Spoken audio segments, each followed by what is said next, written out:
女人正给患者做心理检查，而患者的3个孪生兄弟也得到了数据同步。一瞬间，他们心跳急促，血脉喷张，简直无法用言语来形容。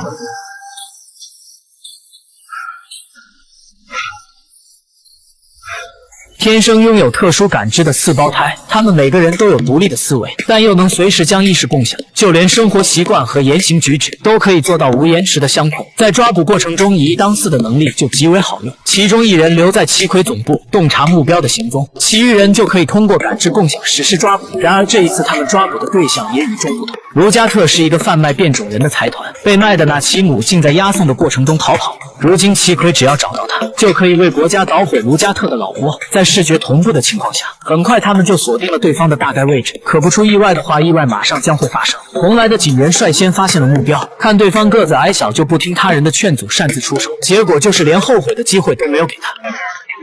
Where's the target? Where did he go? Who are you? None of your business, scumbag. Where is he?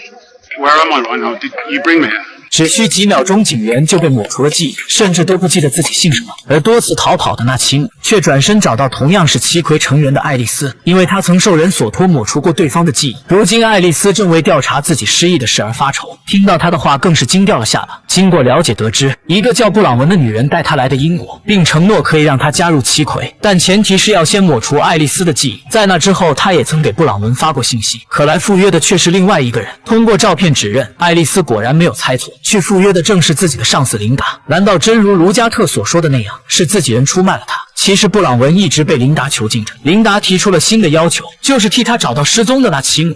I'll find him for you and bring him to you. And then you give me what I was promised.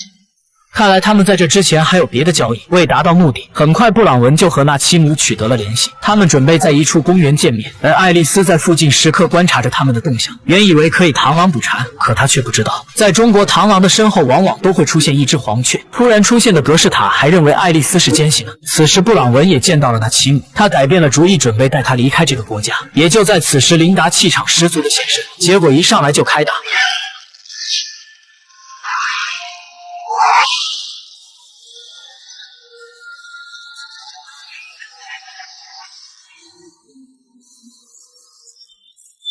所有人都被高磁声波弄得无法反抗。琳达走进纳奇姆，给他戴上特殊的耳麦，然后将其带走。撤离时，布朗文突然说出了惊人的秘密，原来她竟然是爱丽丝的妹妹。